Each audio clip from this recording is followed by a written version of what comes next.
Have you ever had a hangover, a food coma, or wondered why you kept eating or drinking even though you knew you would feel bad later? Ask kids what they want to eat, and they will most likely request something sweet. This is not surprising as sweets make our mouths tingle with wonderful feelings. Some adults even experience this effect with alcohol. This is not an issue until these types of foods and drinks dominate our diets. In the United States, obesity and type 2 diabetes are significant diseases as obesity affects 40% of adults and type 2 diabetes encompasses around 93% of all diabetes cases, according to the Center for Disease Control and Prevention. Meanwhile, approximately 12% of adult women and 23% of adult men report binge drinking 5 times a month, according to the CDC. Because of these statistics, understanding what drives our urge to eat or drink more than what we need is very important. Though we don't think about it much, hormones actually play an important role in regulating our behavior, which is why scientists are currently exploring how we use hormones to regulate our diet and health more effectively. Dr. Saswata Talukdar is one of the many scientists who have tackled this question of how hormones can be used to solve conditions such as obesity and type 2 diabetes.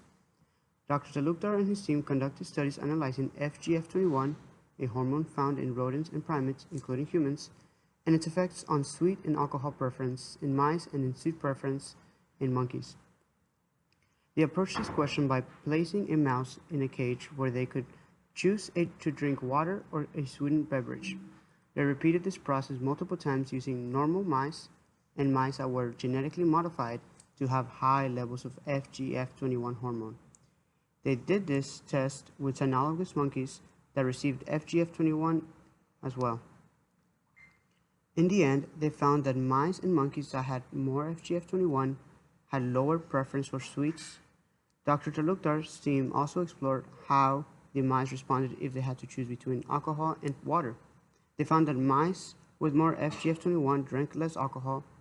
Interestingly, Talukdar's team saw that FGF21 affected the chemical signals in mice brains, causing them to have less dopamine. In brief, dopamine is a chemical made in our brains that helps us experience pleasure. So the more dopamine we have when eating food, the more we enjoy eating that food. In this case, FGF21 decreased dopamine levels in mice, causing them to prefer the sweeter beverage less. This means that FGF21 could potentially be used to help avoid sweets and alcohol more effectively and control their diets better. These results are great because they are getting us one step closer to create medications to help those of us who have trouble controlling what we eat and drink. That being said, we must make an effort to watch what we consume as it affects more than our palates. Remember, just because it tastes good does not mean that it is good.